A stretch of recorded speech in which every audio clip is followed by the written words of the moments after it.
नमस्कार दोस्तों, स्वागत है आप सभी का फिर से एक बार हमारे चैनल एस्ट्रो ओम पर। दोस्तों, सनातन धर्म में गाय को परम पूजनीय माना जाता है। गाय हर एक हिस्से में समस्त देवी देवताओं का वास माना जाता है, इसलिए गाय की हमेशा सेवा करनी चाहिए, गाय की हमेशा देखभाल करनी चाहिए। दोस्तों, आज के इस वीडियो में गाय से जुड़ा हुआ एक महत्वपूर्ण जानकारी देने वाले हैं जो आपके जीवन को बदल कर रख देगा। दोस्तों, जब भी जीवन में किसी भी प्रकार की कोई परेशानी आती है तो उसके पीछे नकारात्मक ऊर्जा कार्य करती है, और घर में जब भी किसी भी प्रकार का कोई वस्तु दोष होता है या फिर नकारात्मक ऊर्जा का संचार होता है तो इससे जीवन में समस्याएं आने लगती हैं। तो ऐसी स्थिति में दोस्तों, किसी भी गुरुवार के दिन एक नज़र से देखें, और जब वह वहां से दूसरी जगह जाती है तो उसके चारों पैर की मिट्टी आपको ले लेना है। उसके पश्चात एक तांबे का कलश ले लेना है और वह मिट्टी उस तांबे के कलश में आपको भर देना है। अब उसे पूजा स्थान में रखकर धूप बत्ती कर दें। सुबह से लेकर शाम तक उसे रखे रहने दीजिए और आम के पत्ते के माध्यम से पूरे घर में उसका छिड़काव करना प्रारंभ कर दीजिए। इस क्रिया को गुरुवार के दिन प्रारंभ करें और अगले गुरुवार तक लगातार इस क्रिया को करते रहें। इससे दोस्तों, आपके घर में मौजूद सभी प्रकार की नकारात्मक ऊर्जा खत्म हो जाएगी और सकारात्मक ऊर्जा का संचार होने लगेगा। घर की पवित्रता बरकरार रहेगी, घर में सुख शांति का माहौल देखने को मिलेगा। वास्तु दोष का किसी प्रकार का भी कोई प्रभाव नहीं पड़ता। दोस्तों, अगर आपके घर में गाय मौजूद है तो इससे बढ़िया कोई चीज नहीं हो सकती। लेकिन अगर आपके घर में गाय मौजूद नहीं है और कहीं से अगर कोई गाय आपके द्वार पर आ जाती है, आपके द्वार पर थोड़ी देर के लिए विश्राम करती है या फिर आपके द्वार पर गोबर कर देती है, तो इसे आपको अपना सौभाग्य समझना चाहिए। या फिर दोस्तों, आपके द्वार पर गौमूत्र कर दे तो यह भी बहुत ज्यादा श्रेष्ठ माना जाता है।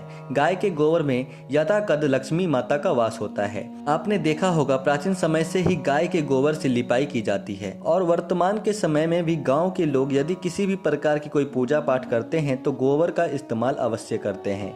दोस्तों, अगर हो सके तो घर का जो मुख्य द्वार होता है उसके सामने थोड़ा गोबर से लिपाई अवश्य करें। इससे माता लक्ष्मी का आगमन आपके घर परिवार में होने लगता है। जो लोग फ्लैट में रहते हैं वे लोग सोचेंगे कि गोबर कहाँ से लाएंगे, तो दोस्तों आपको बता दें, थोड़ा सा गोबर लाकर यदि आप अपने हथेलियों से भी अपने मुख्य द्वार पर लगा देते हैं तो भी यह पॉजिटिव एनर्जी का संचार करता है। इससे माता लक्ष्मी के आगमन का रास्ता खुल जाता है। गौमूत्र का छिड़काव यदि आप अपने घर में करते हैं तो इससे आपका घर हमेशा पवित्र रहता है और समस्त 33 देवी देवताओं का वास भी आपके घर में होता है। दोस्त, जो भी खाना आपके घर में बनता है, अगर उसमें से पहला हिस्सा अगर गाय के लिए निकाल देते हैं तो इससे समस्त देवी देवता आपसे तृप्त रहते हैं और उनका आशीर्वाद आपको प्राप्त होता है। अगर आप हमेशा ही अपने घर में बनने वाले भोजन का पहला हिस्सा गाय को खिलाते हैं तो इससे आपके जीवन में हमेशा 33 देवी देवताओं के साथ साथ माता लक्ष्मी और कुबेर देव की कृपा दृष्टि बनी रहती है, जिससे कभी भी जीवन में धन की कमी नहीं होती। दोस्तों, कहा जाता है कि गाय की पूंछ में हनुमान जी का वास होता है।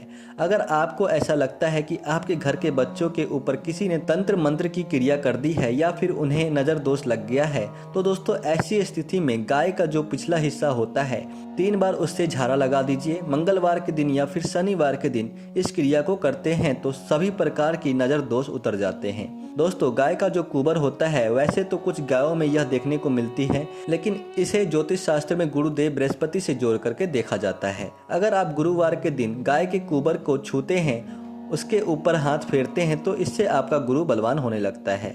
दोस्तों, आज के इस वीडियो में जिस उपाय को आपको बताने जा रहे हैं वह बहुत ही बेहतरीन रहने वाला है। गाय के ज्योत सिंह होते हैं, इसमें इंद्र देव का वास माना जाता है और इंद्र देव को शास्त्रों में भोग विलास के देवता के रूप में जाना जाता है।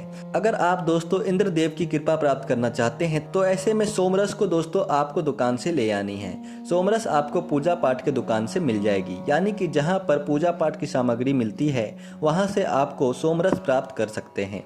यह एक पौधे से निकलता है। इसे बहुत ही पवित्र माना जाता है। स्नान करके सबसे पहले गाय माता को चंदन तिलक कर लें। उसके बाद गाय के दोनों सींग में थोड़ा सा सोमरस लगाएं और इंद्र के मंत्र ओम इंद्राय नमः 11 बार इस मंत्र को आपको उच्चारण करना है। गुरुवार से प्रारंभ करके अगले गुरुवार तक आप इस क्रिया को कर सकते हैं। यह बहुत ही प्रभावी माना जाता है।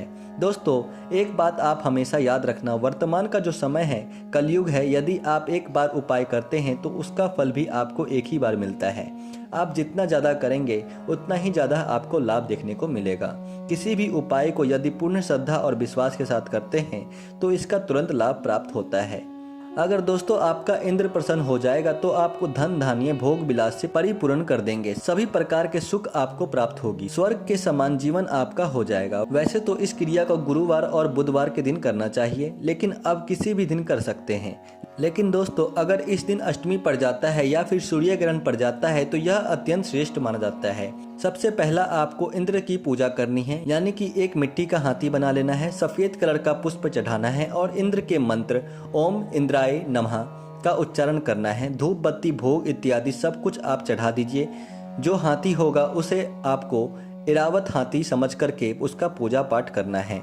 और इस मंत्र का ओम इंद्राय नमः, इस मंत्र का आपको 108 बार उच्चारण करना है। दोस्तों, इंद्र देवता प्रसन्न हो जाते हैं तो वह आपके घर को स्वर्ग बना देंगे। दुनिया में सभी देवी देवताओं की पूजा पाठ की जाती है, लेकिन इंद्र देव की पूजा कोई नहीं करता। लेकिन उनकी पूजा जिसने शुरू कर दी और वह जिस पर प्रसन्न हो गए तो वह स्वर्ग बना देंगे आपकी जिंदगी को। तो ऐसे में दोस्तों, इस क्रिया को आपको बुधवार और गुरुवार के दिन अवश्य करना चाहिए। इससे आपको लाभ अवश्य प्राप्त होगा। इंद्रदेव को स्वर्ग लोक का राजा कहा जाता है। अगर किसी व्यक्ति के ऊपर इंद्रदेव प्रसन्न हो जाते हैं तो इससे उस व्यक्ति के जीवन में सभी प्रकार की स्वर्ग के जैसे सुख प्राप्त होने लगता है। तो दोस्तों, आज के लिए बस इतना ही। फिर मुलाकात होगी एक नए और ताज़ा एपिसोड में। तब तक के लिए नमस्कार और धन्यवाद।